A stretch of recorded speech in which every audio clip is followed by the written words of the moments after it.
Hello दोस्तों, welcome back to my YouTube channel SK study platform. तो आज मैं आप लोगों के बीच लेकर आई हूँ DSE 2 बायोस्टैटिक्स। तो चलिए हम लोग वीडियो को देर ना करते हुए शुरू करते हैं। तो सबसे पहले हम लोग पढ़ेंगे आज डाटा कलेक्शन। तो चलिए शुरू करते हैं, क्या होता है डाटा कलेक्शन। तो इंट्रोडक्शन में देखते हैं, data is a collection of observation expressed in numerical figures. The collection में बी डन इन 2 वेज।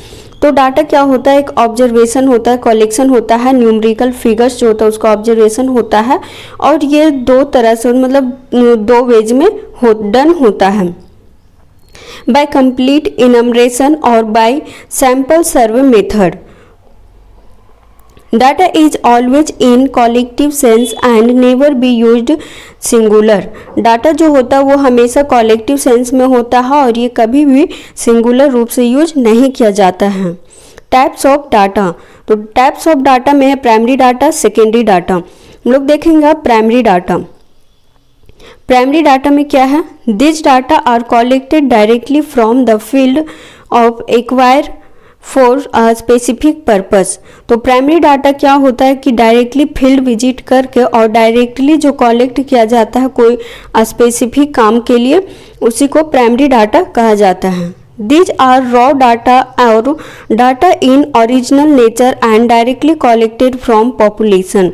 और ये जो प्राइमरी डाटा होता है उसे हम लोग रॉ डाटा भी कहते हैं। और ये डाटा क्या होता है, ये नेचुरल होता है, ओरिजिनल होता है, क्योंकि ये डायरेक्टली कलेक्ट किया जाता है पॉपुलेशन से, मतलब लोगों के द्वारा। The collection of primary data may be made through sampling survey method. और जो कलेक्शन होता है, प्राइमरी डाटा का कलेक्शन होता है वो सैम्पलिंग सर्वे मेथड के द्वारा किया जाता है।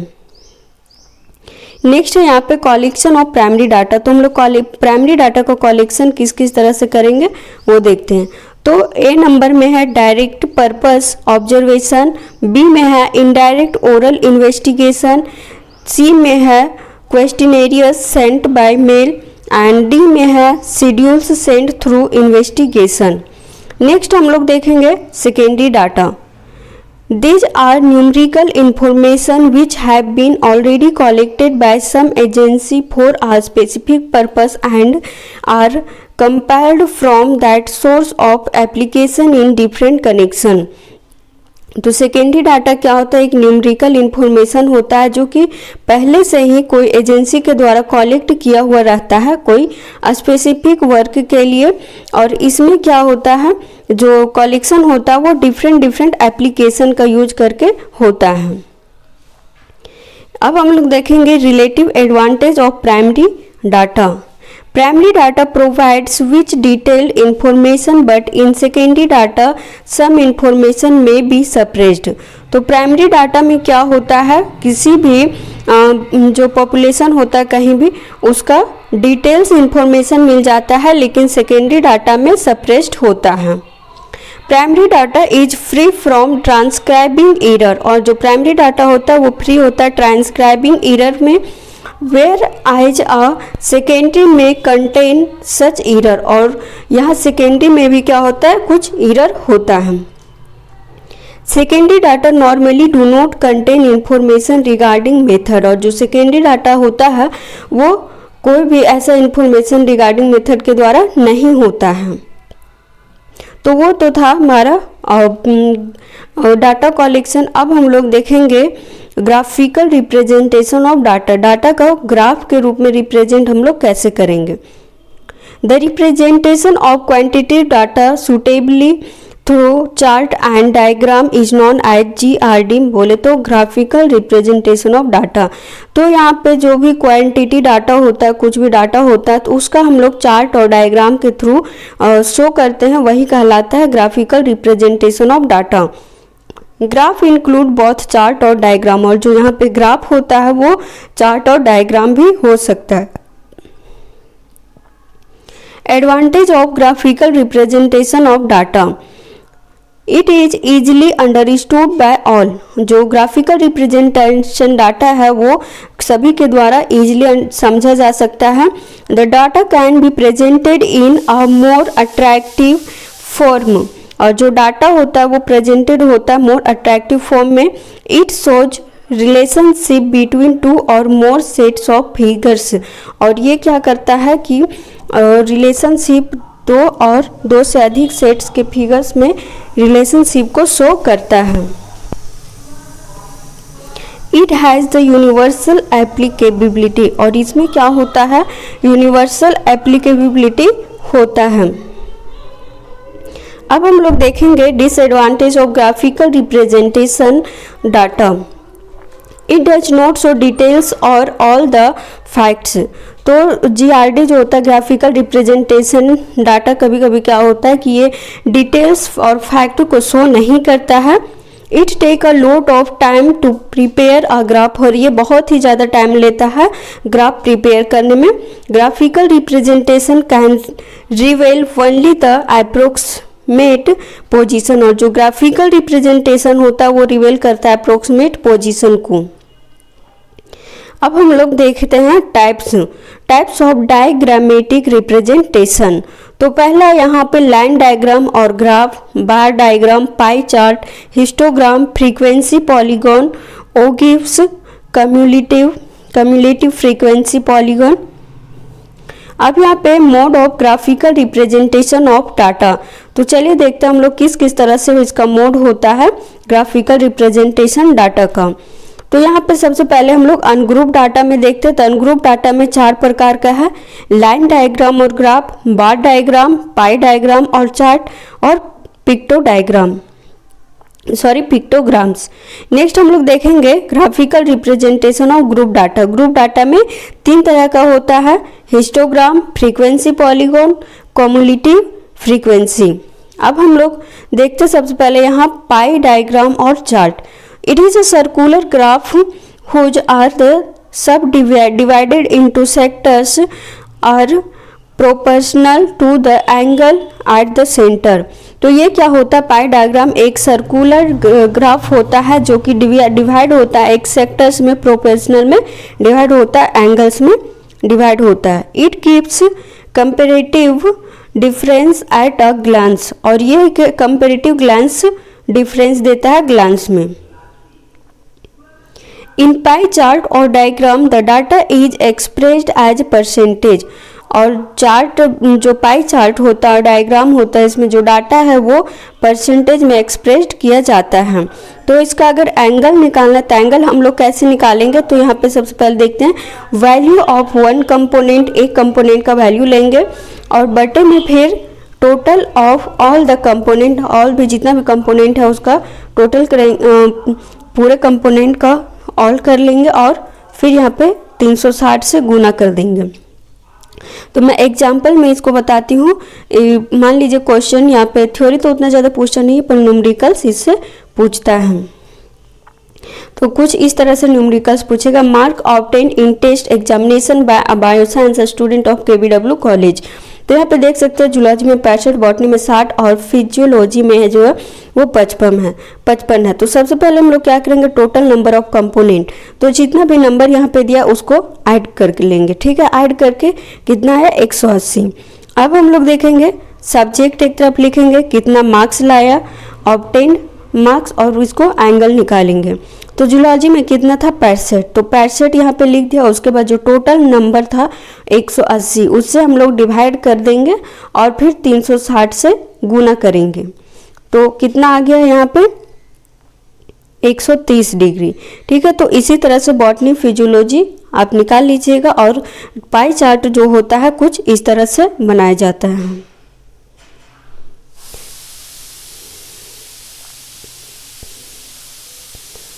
नेक्स्ट हम लोग देखेंगे histogram. It consist of a set of rectangular drawn on the horizontal baseline that is x-axis and frequency is marked on the vertical line y-axis। तो ये हिस्टोग्राम क्या होता है, ये एक रेक्टेंगुलर ड्रॉन का सेट होता है जो कि हॉरिजेंटल बेस में होता है, और ये इसका जो लाइन होता है वो एक्स एक्सिस होता है और फ्रीक्वेंसी जो होता है फ्रीक्वेंसी वर्टिकल होता है जिसे हम लोग वाई एक्सिस से डिनोट करते हैं। The area of each rectangle is proportional to the frequency in the respective class interval। और जो एरिया होता है रेक्टेंगल का वो प्रोपोर्शनल होता है फ्रीक्वेंसी का किसके रिस्पेक्टिव में, तो क्लास इंटरवल के रिस्पेक्टिव में।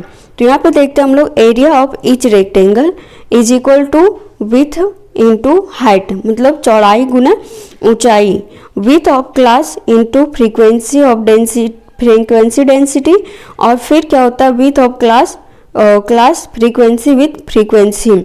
अब यहाँ पे सब काट उठ के बचता है क्लास फ्रीक्वेंसी। तो इससे शायद आपको समझ में नहीं आएगा, पर मैं अभी एग्जांपल से बताती हूँ, एग्जांपल से आपको बहुत अच्छे से समझ में आ जाएगा। तो यहाँ पे देख लीजिए, मैंने एक क्वेश्चन ही उठा लिया है। तो यहाँ सबसे पहले population of carps fishes in 100 ponds are as follows. तो यहाँ पे देख सकते हैं नंबर ऑफ कॉर्प्स जो है वो पर पॉन्ड में है 0 से 100, 100 से 200, 200 से 300, इसी तरह से 600 तक लिया गया है। और नंबर ऑफ पॉन्ड्स कितना है 12, 18, 27, 20, 17, 6। तो सबसे पहले हम लोग चलिए शुरू करते हैं। This is the case of histogram with equal class interval. तो यहाँ पे क्या है, इक्वल क्लास इंटरवल के साथ हम लोग हिस्टोग्राम को सॉल्व करते हैं। तो यहाँ पे देख सकते हैं कुछ ग्राफ की तरह से इस तरह से बना लेना है। और जैसे यहाँ पे कितना दिया था, लास्ट जो 20 हाईएस्ट नंबर यहाँ पे नंबर ऑफ पॉइंट्स में 27 दिया है। तो जो नीचे वाला रहता है फ्रीक्वेंसी जो दिया हुआ रहता है उसको हम लोग इस तरह से लिखते हैं। और यहाँ पे अगर 27 दिया है तो आप 30 तक ले लेंगे, और इधर 600 तक दिया तो 600 तक ही लीजिए। और जिस तरह से बोला बस आपको ग्राफ ड्रॉ कर देना है। और यही हो गया हमारा चार्ट, हिस्टोग्राम चार्ट इसे ही कहते हैं हम लोग। नेक्स्ट एग्जांपल हम लोग देखेंगे। यहाँ पे draw the histogram of a following frequency distribution with unequal call interval. तो यहाँ पे देखते हैं जो एज ऑफ ग्रुप है, ठीक है, एज ऑफ ग्रुप 14 से 15, 15 16 से 17 इस तरह से दे रखा है, और नंबर ऑफ पीपल्स भी दे रखा है। तो चलिए आगे हम लोग देखते हैं इसको कैसे हम लोग कैलकुलेट करेंगे। तो सबसे पहले यहाँ पे जो एज ऑफ ग्रुप तो हम दे रखा था, यहाँ पे देख सकते हैं एज ऑफ ग्रुप दे रखा है 14 से 15। तो हम लोग को यहाँ पे सबसे पहले कुछ भी जो भी दे रखे एज ऑफ ग्रुप तो उसको हम लोग को दो में डिवाइड कर देना, क्लास इंटरवल और क्लास बाउंड्री। तो क्लास इंटरवल में जो दिया हुआ डाटा रहता है उसे लिखेंगे, और जो फिर यहाँ पे क्या क्लास बाउंड्री, तो क्लास बाउंड्री में क्या है कि एक एक माइनस करना है, ठीक है, एक पीछे जाना है। जैसे यहाँ पे 14 है तो हम लोग को 13.5 लेना है, ठीक है, 13.5, 15 15.5, मतलब हाफ इधर जो इधर का डाटा में कम करना है, और जो बड़ा वाला डाटा है उसमें 5 प्लस करना है। तो यह 13.5 हो गया। अगर 13.5 हो गया, अब इसमें क्या है 15.5, फिर हम लोग 0.5 जोड़ेंगे, तीसरा 15.5 हो जाएगा। फिर यहाँ पे 16 में 0.5 माइनस करेंगे तो यहाँ पे हो जाएगा 15.5। और अगर यहाँ 17 में हम लोग 0.5 ऐड करते हैं तो 17.5 हो जाएगा। तो इस तरह से आप क्लास बाउंड्री निकाल लीजिएगा। उसके बाद जो क्लास विथ है वो क्लास विथ जो है यहाँ पे वो हम लोग देखेंगे कि कितने कितने का डिफरेंस में दिया है। तो यहाँ पे कितना है 14 हो गया, ठीक है, 15। तो यहाँ पे 2 का डिफरेंस में दिया हुआ है 16, 17 2 का डिफरेंस में दिया हुआ है। फिर यहाँ पे 18, 19, 20 3 का डिफरेंस, 18, 19, 20 3 हो गया, 21, 22, 23, 24 4, 25, 26, 27, 28, 29 5, और फिर यहाँ पे हो गया 30, 31, 32, 33, 34, यहाँ भी 5 दे रखा है। और फिर 35 में यहाँ पे दिया हुआ है, ये डाटा जो मैं निकाल रही हूँ क्लास विथ का वो क्लास इंटरवल से निकाल रही हूँ। फिर यहाँ पे देख लीजिए 35, तो 35 से काउंटिंग कीजिएगा, 35, 36, 37, 38, 39, इसमें भी 5। तो क्लास विथ हमारा इस तरह से निकल गया। अब जो फ्रीक्वेंसी है नंबर ऑफ पीपल्स वो तो यहाँ पे दे रखा है, तो यहाँ दे रखा उसे अब हम लोग को निकालना फ्रीक्वेंसी डेंसिटी। तो इसको हम लोग कैसे निकालेंगे, तो जो फ्रीक्वेंसी और क्लास विथ है इसको हम लोग डिवाइड कर देंगे, ठीक है, जितना जितना दे रखा है उससे डिवाइड कर देंगे, और जो आएगा वही होगा फ्रीक्वेंसी डेंसिटी। तो इतना करने के बाद फिर आपको एक चार्ट तैयार करना है। तो यहाँ पे जिस तरह से देख सकते हैं क्लास बाउंड्री जो है क्लास बाउंड्री को हमें नीचे लिखना है और फ्रीक्वेंसी जो है, फ्रीक्वेंसी किधर गया, इधर, तो फ्रीक्वेंसी को यहाँ पे देख सकते कितना हाईएस्ट गया है, हाईएस्ट गया है 14, ठीक है 14, तो यहाँ पे 14 तक ले लीजिएगा फ्रीक्वेंसी, और फिर बाकी तो आप ग्राफ बनाने जानते ही होंगे।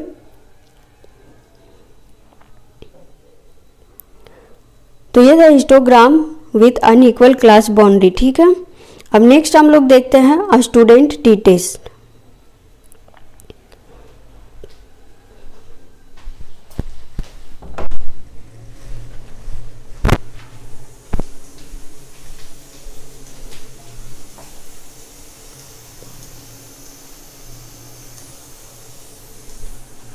तो यहाँ पे हम लोग स्टूडेंट टी टेस्ट में हम लोग देखते हैं।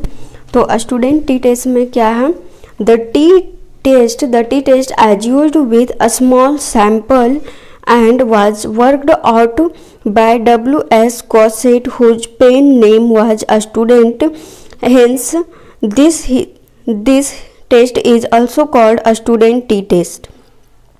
और यहाँ जो स्टूडेंट टी टेस्ट क्या होता है, ये जो स्टूडेंट टी टेस्ट वो यूज किया जाता है किसी स्मॉल सैंपल के लिए, ठीक है। कोई सैंपल है जो कि छोटा है तो उसके लिए यूज किया जाता है। और ये वर्क किसने किया था, तो W.S. गॉसेट नाम का एक साइंटिस्ट थे, तो उन्होंने यूज किया था, जिसका पेन नेम था उसका स्टूडेंट था।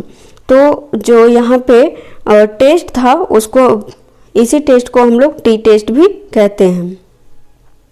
The T may be defined as quantity representing the difference between the sample mean and true mean or population mean exposed in terms of the standard error। और यहाँ पे जो टी का मतलब क्या होता है, तो यहाँ पे टी का मतलब सैम्पल मीन हो सकता है, ट्रू मीन हो सकता है, पॉपुलेशन मीन हो सकता है, और स्टैंडर्ड एरर भी हो सकता है। तो यहाँ पे टी क्या है, difference between, T is equal to होता है difference between sample mean and difference standard error of the difference between mean. और ये इसका फॉर्मूला है यहाँ पे, और टी इज इक्वल टू यहाँ पे x1 जो है, x1 और x2 ये मीन है, मीन को एक्सप्रेस करता है, और बटे में फिर हम लोग स्टैंडर्ड एरर को ले लेंगे, और जो x1 and x2 denoted by mean. और यहाँ पे types of student T test, unpaired T test और पेयर्ड टी टेस्ट। तो अनपेयर्ड टी टेस्ट में क्या होता है, this test is applied to unpaired data of independent observation made on individuals of two difference group or samples drawn from into population. और जो unpaired T test, ठीक है, इसमें क्या होता है, जो टेस्ट होता है वो अप्लाई होता है अनपेयर्ड डाटा में इंडिपेंडेंट ऑब्जर्वेशन के लिए, जो कि किसी इंडिविजुअल का जो डिफरेंस ग्रुप होता है, डिफरेंस ग्रुप और सैंपल होता है दो पॉपुलेशन का, उसमें यूज होता है। नेक्स्ट है हमारा पेयर्ड टी टेस्ट। तो पेयर्ड टी टेस्ट क्या होता है, it is applied to paired data of independent observation from the sample only when each individual give a pair observation. तो पेयर्ड में क्या होता है, इसमें पेयर टी टेस्ट में होता क्या है कि जो इसमें पेयर डाटा का इंडिपेंडेंट ऑब्जर्वेशन जो होता है उसका सैंपल लिया जाता है, और उस पे जो ऑब्जर्वेशन होता है उस पे किया जाता है। तो हम लोग देखेंगे आप working procedure. Calculate mean of the two samples and find the observed difference between means of two samples. और इसमें क्या होता है, वर्किंग प्रोसीड्यूर में क्या होता है, सबसे पहले हम लोग जो मीन है, दो सैंपल डाटा होता है उसका मीन कैलकुलेट करेंगे, उसके बाद जो ऑब्जर्वेशन होगा उसको डिफरेंस करेंगे, मीन को टू सैंपल्स जो होता है उससे डिफरेंस करेंगे। नेक्स्ट हमारा calculate the standard error of difference between the two means. Two mean के बीच में हम स्टैंडर्ड एरर को कैलकुलेट करेंगे। 3 में हमारा calculate the t value, that is ratio between the observation difference and its standard error by substituting the above value in the formula। और इसमें क्या होता है, t वैल्यू जो होता है वो एक रेशियो में कैलकुलेट किया जाता है, ऑब्जर्वेशन जो होता है वो एरर स्टैंडर्ड एरर होता है उसके डिफरेंस में किया जाता है फॉर्मूला के द्वारा। तो फॉर्मूला यहाँ पे ये है t is equal to x1 bar minus x2 bar by standard error. तो यहाँ पे x1 एंड x2 जो है इसको हम लोग HD भी कह सकते हैं, स्टैंडर्ड डेविएशन कह सकते हैं, और N1 एंड N2 जो है उसको वो है साइज ऑफ सैंपल। तो यहाँ स्टैंडर्ड एरर हो ऑफ है x1 bar minus x2 bar is equal to standard deviation 1/N1 plus 1/N2। अब स्टैंडर्ड डेविएशन का मतलब फाइनली जो फॉर्मूला होता है वो होता है सिग्मा या समेशन, इसको हम लोग बोल सकते हैं समेशन ही बोले। Summation is equal to x1 minus x2 bar का whole square plus sigma is equal to x2 minus x2 sigma का whole square by n1 plus n2 का n1 प्लस n2 माइनस 2।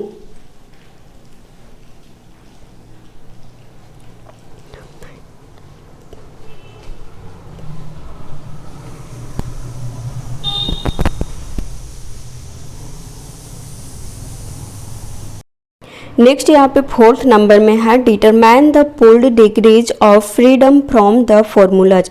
और यहाँ पे डिटरमाइन किया जाता है जो पुल डिग्री होता है उसको कुछ इस तरह से इस तरह के फॉर्मूला से उसको फाइंड किया जाता है। तो यहाँ n-1 plus n2 minus 1 is equal to n1 plus n2 minus 2। तो ये एक फॉर्मूला हो गया पुल डिग्री जो होता है उसको फाइंड करने का। नेक्स्ट 5 नंबर में है compare the calculate value with the table value eight particular degree of freedom. और यहाँ पे जो टेबल वैल्यू होता है और पार्टिकुलर डिग्री ऑफ फ्रीडम जो होता है और टेबल वैल्यू जो होता है उसको कंपेयर किया जाता है कैलकुलेट करके।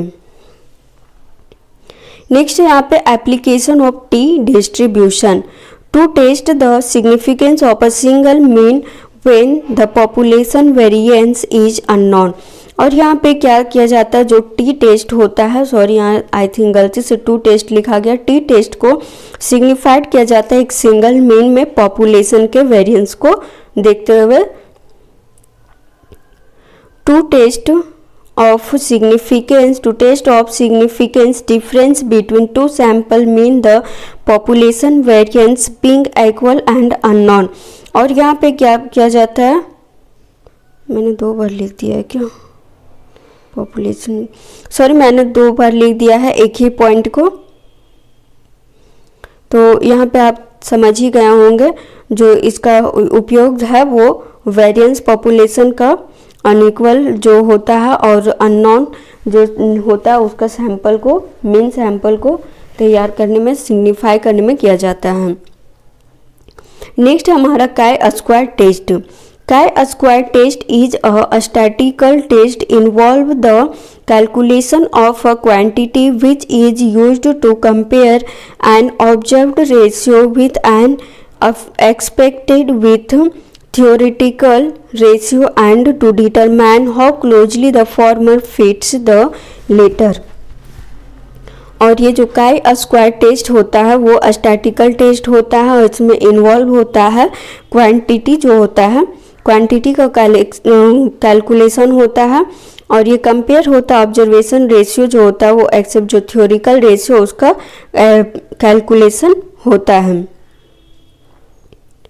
chi-square test was first used in testing a statistical hypothesis by Carl Pearson in the year of 1900। और जो chi-square टेस्ट का सबसे पहले यूज किया गया था वो कार्ल पियर्सन के द्वारा यूज किया गया था 1900 में। Statical test to determine if the observed number deviated from those expected or theoretical number under the particular hypothesis। और इसमें क्या होता है स्टैटिकल टेस्ट में होता है वो डिटरमाइन किया जाता है ऑब्जर्व्ड नंबर और डेविएटेड होता है जो एक्सपेक्टेड थ्योरेटिकल नंबर होता है वो पार्टिकुलर हाइपोथेसिस में होता है। तो ये है इसका फॉर्मूला। वहाँ पे ओ मतलब हो गया ऑब्जर्व्ड फ्रीक्वेंसी, ई से एक्सपेक्टेड फ्रीक्वेंसी और जो यहाँ पे वो ये करेक्शन जो होता है वो होता है। नेक्स्ट है यहाँ पे इसका वर्किंग प्रोसीड्यूर। तो ये calculate all the expected frequency that is E for all value G that is 1, 2 and 3। यहाँ पे कैलकुलेट किया जाता है एक्सपेक्टेड फ्रीक्वेंसी का, जैसे 1, 2, 3 से n तक का वैल्यू। Take the difference between each observe frequency O and the corresponding expected frequency E for each value of that is O minus E। और यहाँ पे दो डिफरेंस लिया जाता है, ऑब्जर्व फ्रीक्वेंसी को O और एक्सपेक्टेड फ्रीक्वेंसी को E से डिनोट किया जाता है, और यहाँ पे जो वैल्यू होता है वो O माइनस E होता है। Square the difference for each value of that is O minus E का whole square for all value of इतना I इज इक्वल टू 1, 2, 3। तो जो स्क्वायर डिफरेंस होता है प्रत्येक वैल्यू में वो होता है O माइनस E का स्क्वायर में। नेक्स्ट है हमारा divide each square frequency by the corresponding expected frequency that is calculated. और जो यहाँ पे स्क्वायर डिफरेंस होता है वो कॉरिस्पॉन्डिंग एक्सपेक्टेड फ्रीक्वेंसीज होता है, जैसे O माइनस E का whole square by E for all values of I is equal to I का हम लोग ले सकते हैं यहाँ पर 1, 2, 3 से n तक। Add all these question obtained in the step 4। और जितना भी क्वेश्चन ऑब्टेन्ड होता है वो स्टेप 4 में होता है। स्टेप 4 का कुछ फॉर्मूला इस तरह से है, X square is equal to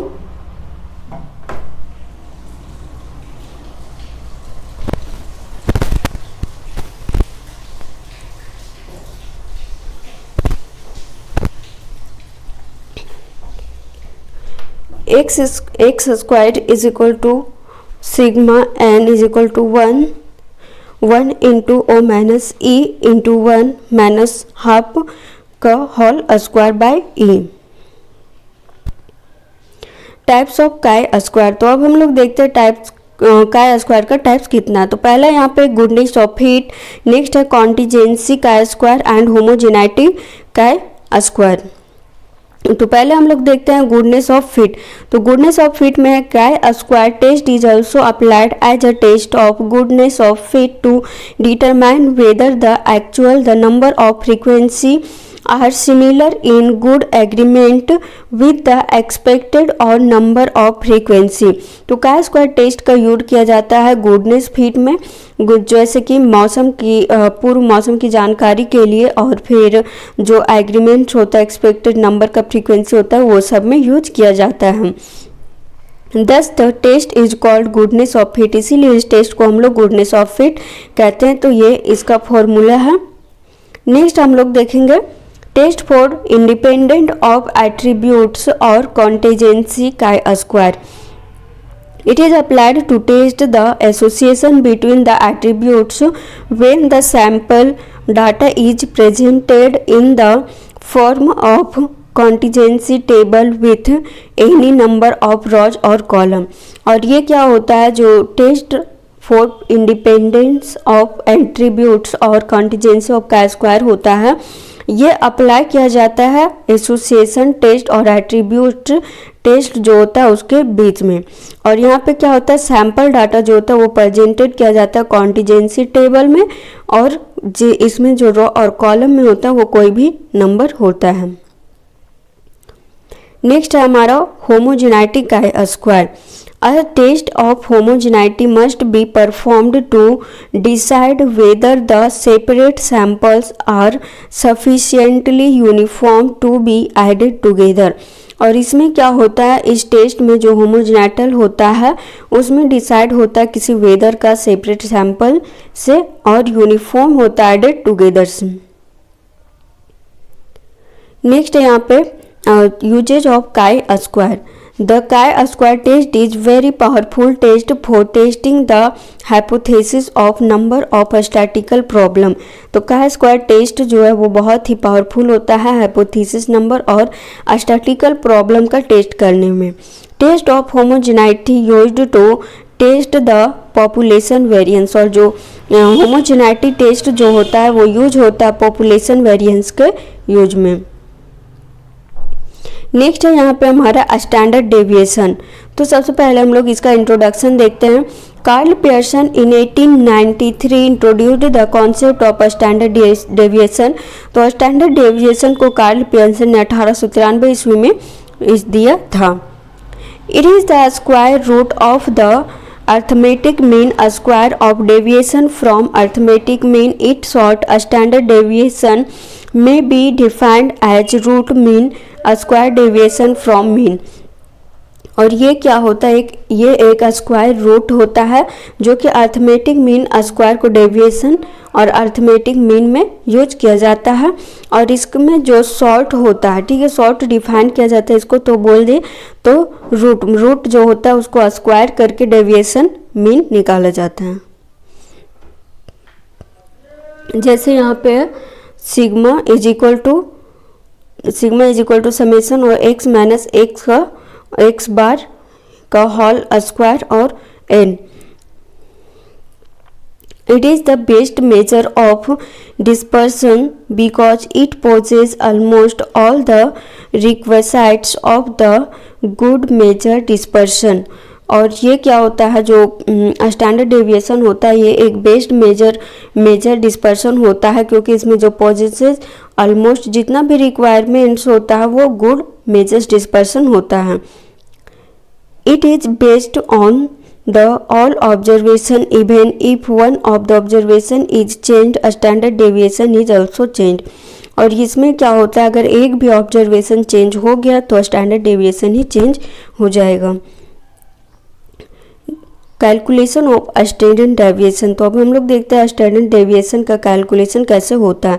तो यहाँ पे है सिंपल सीरीज। सबसे पहले सिंपल सीरीज में देखते हैं प्रोसीड्यूर। तो प्रोसीड्यूर में क्या है, कैलकुलेट द मीन। सबसे पहले मीन का कैलकुलेट करेंगे। नेक्स्ट है find the difference of each observation from mean, और मीन से फिर डिफरेंस ऑब्जर्वेशन को हम लोग फाइंड करेंगे।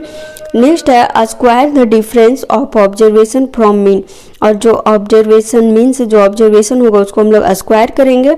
उसके बाद add the square value to get the sum of the square, और फिर जो ऐड वैल्यू होगा उसको सम करेंगे, जो स्क्वायर वैल्यू होगा उसको हम लोग सम करके स्क्वायर करेंगे। Divide by the number of observation, और फिर जो नंबर ऑफ ऑब्जर्वेशन होगा उसको हम लोग डिवाइड करेंगे। तो ये है यहाँ पे स्टैंडर्ड डेविएशन का फॉर्मूला है।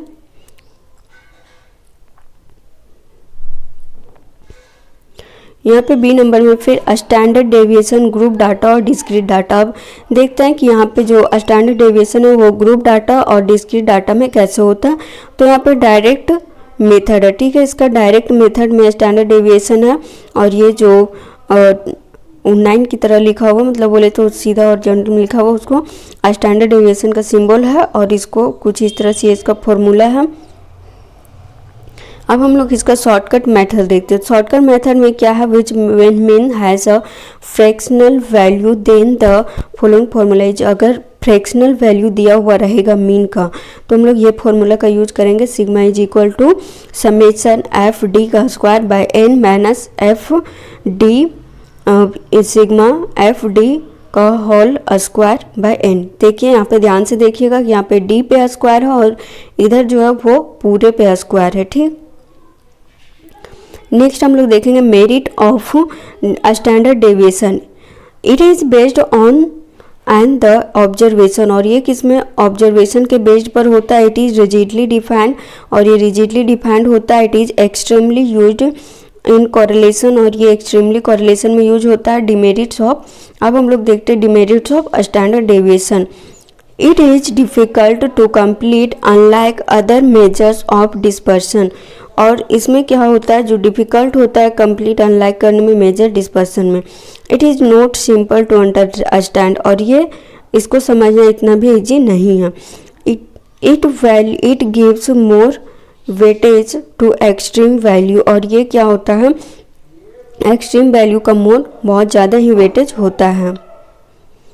तो आज के लिए इतना ही, मिलते हैं अगली वीडियो में, तब तक के लिए बने रहिए। और अगर आप चैनल में नए होंगे तो चैनल को सब्सक्राइब कीजिएगा, और दोस्तों के साथ शेयर ज़रूर कीजिएगा ताकि वे भी पढ़ ले यहाँ से और अच्छा मार्क्स ला सकें। तो चलिए दोस्तों, मिलते हैं एक अगली वीडियो में, तब तक के लिए धन्यवाद।